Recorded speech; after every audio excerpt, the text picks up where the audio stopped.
con comentarios de ejercicios basados en artículos, en tablas, en gráficos. Esta 51 dice en la siguiente tabla qué curva ROC es la que daría una AUC superior. AUC, área bajo la curva. Y la técnica ROC es el análisis, ya sabéis, de cuando tenemos una decisión sobre dos posibilidades y una variable cuantitativa por en medio, es una forma de evaluar diferentes posibles cortes, puntos de corte, umbrales para clasificar entre las dos categorías posibles, hacer una clasificación lo más ajustada posible. Entonces, la curva ROC tiene siempre estas formas que esta sería la referencia, sería una curva ROC muy mala, está en negra descontinua. Esta no es una curva ROC, es una referencia de la curva ROC, digamos, mínima aceptable. O sea, no aceptable. Sería la que no tendría ningún sentido, porque sería como lanzar una moneda prácticamente. ¿De acuerdo? Tirar una moneda y decir, bueno, pues si sale cara, diré que tal cosa y diré, o sea, no utilizar prácticamente la información. Por eso el contraste de hipótesis de una AUC, siempre que veáis un p-valor y sobre un contraste de hipótesis de la AUC, siempre es, la hipótesis nula es que la AUC es 0,5. 0,5. Y si lo miramos a través de un intervalo de confianza, lo que es interesante es ver si el intervalo de confianza contiene o no al 0,5. Es un caso excepcional. Fijaos que cuando hablamos de correlación, el intervalo de confianza hemos de mirar si está al 0 o no dentro para ver si no está al 0 es significativo, si está al 0 no es significativo. Con la odds ratio o la hazard ratio la hipótesis nula es 1, por lo tanto en los intervalos hemos de mirar si está o no el 1 para decir si es significativo o no. Y en la AUC es 0,5, porque sería una AUC desastrosa. ¿De acuerdo? Bien, pensad que una curva así no sería desastrosa, sino que tendríamos que cambiar el criterio. Tendríamos que decir, cuando decíamos una cosa, decir la contraria. Cuando decíamos la contraria, decir una cosa. O sea, cambiar la decisión. Pero sería un buen criterio. O sea, cuanto más alejado de la recta, en un sentido o en otro, es bueno. Es bueno. Lo que ocurre es que si viene por aquí, es que, imaginaros que tenemos, vamos a clasificar como varón o mujer una persona en función de la altura. Y decimos, bueno, cuando sea más alta de un umbral, diremos que es mujer, y más bajo, hombre. Tendríamos una curva ROC así. Porque la altura no es un mal criterio, no es perfecto, pero es un criterio aceptable para clasificar a una persona de varón o mujer. Pero obviamente para hacer una buena clasificación tendríamos que coger, una vez corto el umbral, por ejemplo, 1,70 m, pues para arriba varón y para abajo mujer, no al revés. Entonces, en este sentido, una curva así no sería una mala curva. Lo que ocurre es que es una mala elección de hacia dónde clasificar de un tipo o del otro. Bien, la pregunta aquí es muy sencilla, una vez se ha entendido el análisis ROC y la curva AUC. Dice, ¿cuál daría una AUC superior? Pues obviamente esta de aquí, esta otra. Y la que daría inferior, imaginaos la pregunta, ¿cuál es la AUC cuál es la curva ROC que daría una AUC inferior? Obviamente esta azul que viene por aquí. Por tanto, este es el mejor criterio de clasificación. Otra cosa es qué umbral cogemos, ¿de acuerdo? Pero este sería el mejor método de clasificación. 52. En la tabla siguiente, ¿cuál es el peor método para pronosticar si el oxígeno disuelto es inferior a 6,5? Esto es un artículo muy interesante sobre en un estuario que a veces por las estructura, por la conformación del estuario, aparece unos niveles de oxígeno por debajo de 6,5, que sería lo mínimo aceptable para que la flora y la fauna funcionen bien allí, en aquel estuario, para la vida en definitiva. Entonces, lo que establecen es diferentes criterios, con variables cuantitativas como la temperatura de la salinidad, etcétera. ¿De acuerdo? Cada vez van cambiando las variables con las variables cuantitativas y composición a veces de variables cuantitativas, una mezcla de variables cuantitativas para pronosticar cuándo un estuario está por debajo de 6,5 o por encima de 6,5. Entonces, claro, lo de siempre, la AUC. ¿Cuál es la mejor AUC? Esta. ¿Cuál es la peor AUC? Esta. Este sería el peor método de clasificación. Por lo tanto, ¿cuál es el peor método? Pues utilizar esta sigma t.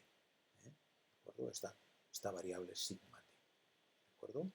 Por lo tanto, la mejor sería esta, la combinación de temperatura, salinidad y la fluorescencia. ¿De acuerdo? Aquí no nos confundamos. Esto es el punto de corte. Pensad que la curva ROC lo que va haciendo es cambiando todos los puntos de corte posible. Todos los puntos de corte posible vas cambiando. Y para cada punto de corte se calcula la sensibilidad y la especificidad. La sensibilidad y 1 menos la especificidad. ¿De acuerdo? Que aquí lo expresa como los verdaderos positivos y los falsos positivos. ¿De acuerdo? Pero que es 1 menos, es E, 1 menos la especificidad y la sensibilidad. ¿De acuerdo? Bien, por lo tanto, la respuesta sería la tercera opción, porque es la que tiene una AUC. Vamos con los análisis de componentes principales. Este es un gráfico extraordinario, lo hemos visto en clase, que resume toda la información posible de un análisis de componentes principales. Dice, ¿cuánta información explican las dos primeras componentes? 61 más 18, ¿veis? O sea, 79%. Esta es la respuesta. Esta es la cantidad de información que acumula la primera componente. Por esto es la principal. Y la segunda principal es esta, quiere decir que la tercera componente ya es menos que el 18%, 18,2, por lo tanto, un 78, 79,2,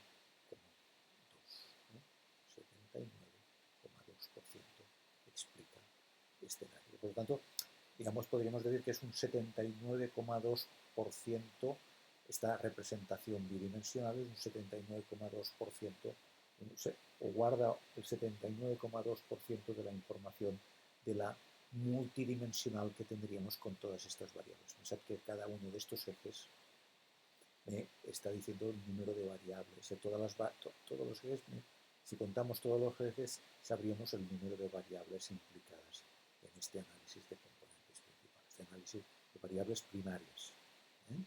Pensad que un análisis de componentes principales es intentar hacer una representación con pocas dimensiones, pero para ello hay que combinar variables.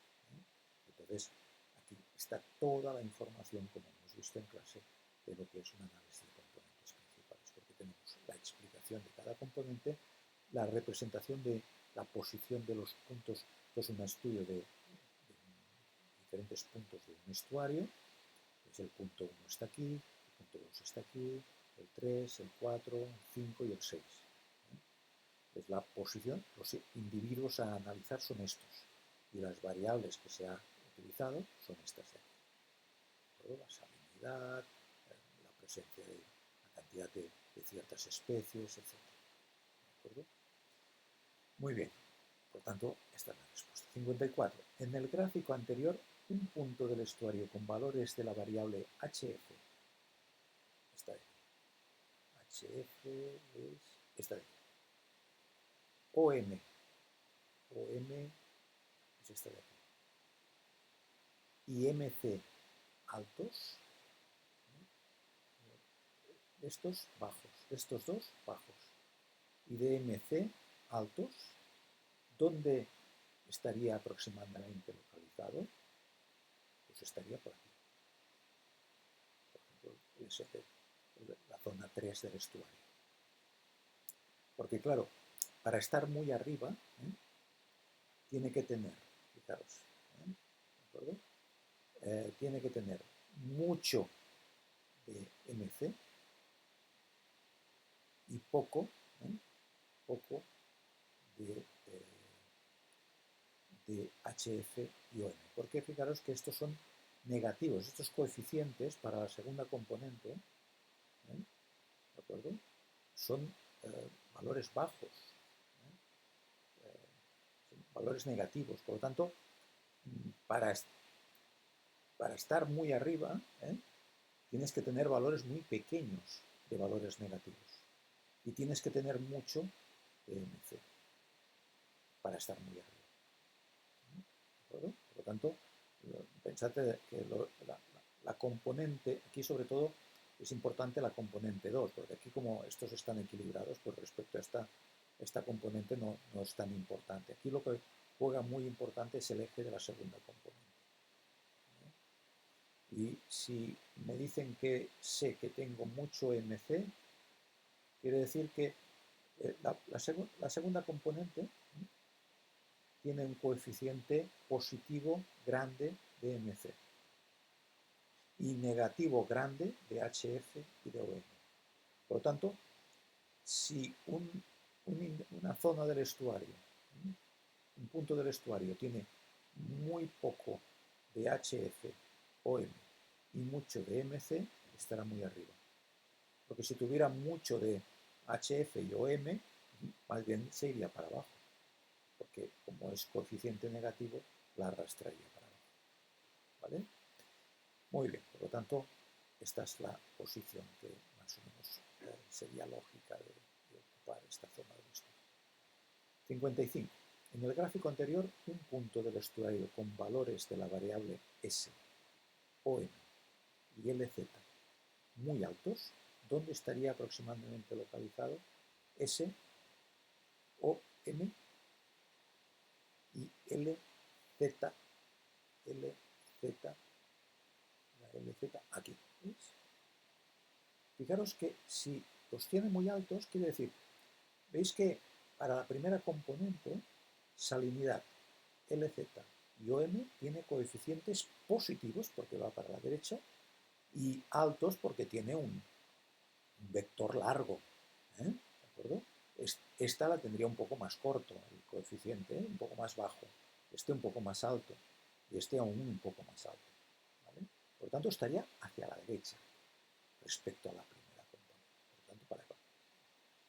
Y como más bien están para abajo, el vector, quiere decir que para la segunda componente, tanto esta, como esta variables tienen un coeficiente negativo.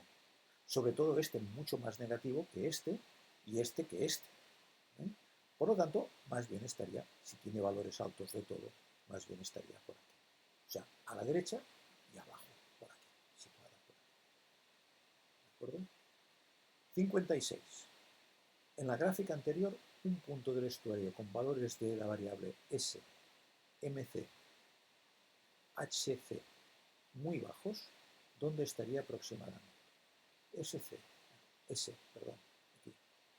MC, HC, bajos de todo. Por lo tanto, fijaros que, perdón, si tiene bajo de salinidad, estaría más bien para la izquierda. Y si es bajo de MC y de HC, para abajo, por lo tanto, estaría por aquí. ¿Veis? ¿De acuerdo? Muy bajos de todo, de las tres. De las tres. Por lo tanto, como este coeficiente es grande, porque si lo tuviera no bajo, sino altos, estaría para arriba. Si los tuviera, y estaría para la derecha. O sea, si tuviera altos de todos, más bien estaría por aquí. Por aquí. Es verdad que aquí juega un poco negativo, pero pesa poco respecto a estos dos positivos. Por lo tanto, estaría tampoco no muy arriba, pero estaría por aquí. Y a la derecha. Jugaría esa línea alta, pero me dicen muy bajos, por lo tanto estaría por aquí. ¿Veis la diferencia? Muy bien. Hemos contestado hasta el 56. Vamos por la 57.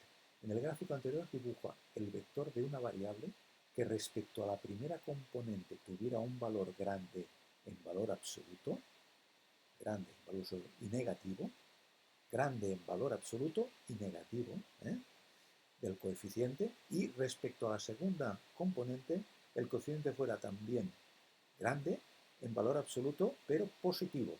Por lo tanto, fijaros que sería un vector así, por aquí. Dice, respecto a la primera componente, un valor grande en valor absoluto pero negativo, y respecto a la segunda, ¿veis?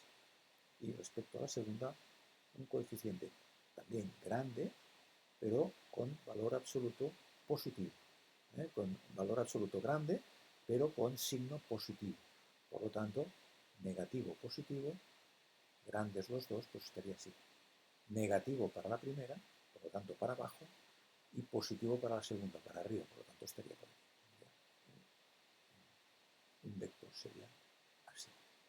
Con esta información me estaré diciendo que aquella variable tiene un coeficiente grande en valor absoluto pero negativo de la primera componente, grande en valor absoluto pero positivo, en este caso, para la segunda componente. ¿De acuerdo? Muy bien. En la tabla siguiente, una raya madre con valores más bajos respecto a las demás, respecto a las demás de todas las variables, ¿dónde estaría aproximadamente localizada? Una raya madre con valores más bajos respecto a las demás rayas, quiere decir, O sea, una raya con valores relativamente bajos de todas las variables, que todas las variables tuviera un valor. ¿Dónde estaría localizada? Pues obviamente por aquí. Claro, pensad que aquí hay positivos negativos respecto a la segunda componente, pero sobre la primera componente todo es positivo, todo es positivo. ¿Vale? Por lo tanto, esta es de las madres respecto con las madres. ¿De acuerdo? Por lo tanto, estaríamos... Aquí también valdría lo mismo. Aquí este es de madres... esto es a madres a y crías. Esta es de crías, esta es de madres. Vale. Pero en todo caso, las dos opciones, si una raya tuviera valores bajos respecto a las demás, una raya con valores muy grandes de todo, pues estaría por aquí. Una raya con valores pequeños de todo estaría por aquí. Y digo por aquí y no por aquí porque veis que hay un espectro de tal vez hay más positivas, por lo tanto estaría un poco más bien para aquí que para aquí, porque parece que hay más variables con valores hacia arriba. Por lo tanto, la segunda componente parece que hay un poco más de coeficientes positivos que de negativos. Pero en todo caso estarían por aquí. Y si estuviéramos aquí, estaríamos situados por aquí. Un poco más arriba también. Bueno, aquí también hay bastantes negativos, pero esta pesa más. Estarían más bien un poco más para arriba. Pero a la izquierda también, porque esta, la primera, fijaros que la primera componente todos los coeficientes son positivos. Y aquí también. ¿De acuerdo? Y vamos con la última. A partir del gráfico siguiente, en el que se valora la distancia entre distintos expertos a la hora de catalogar distintos sistemas ecológicos marinos, si tuviéramos que elegir a 4 expertos los más concordados posibles, ¿a cuáles elegiríais? Esto es un clúster hecho con diferentes expertos que han clasificado una serie de zonas de un estuario y ya sabéis, la concordancia mide el grado de valores parejos que dan, valores, clasificaciones similares. Son individuos que clasifican muy igual. Fijaros que aquí me marca la distancia entre, por lo tanto, fijaros que si yo tuviera que elegir 4, a ver, ¿cuáles son los más próximos? Pues posiblemente estos 4, ¿no? ¿Veis? Estos 4 de aquí. Si tengo que elegir 4, ¿veis? O sea, ¿dónde tengo una raya que una 4 y que esté más a la izquierda? O sea, que haya menos distancia entre ellos. Pues yo diría que aquí. 4, sí. Que hay 3 solo. Para buscar un cuarto hay que ir más lejos. Esta sería, por lo tanto, serían estos 4. Estos 4 expertos son los que entre ellos están más concordados. ¿De acuerdo? Bueno, pues hemos avanzado más poco a poco y en el próximo vídeo continuaremos con más ejercicios de este tipo. Es muy importante que veáis cómo los conceptos que hemos estado viendo desde el principio de curso, pues que la media, la mediana, el boxplot, la correlación, la regresión lineal simple, la regresión logística, la odds ratio, la hazard ratio, la curva de supervivencia, las componentes principales, la curva ROC, la área bajo la curva, toda una serie de conceptos estadísticos que nos sirven para hablar de las cosas, de la realidad, en este caso de la oceanografía. Es interesante que las veamos en lo que son los mecanismos de comunicación en ciencia, que son los artículos científicos. ¿De acuerdo? Venga, pues muchas gracias.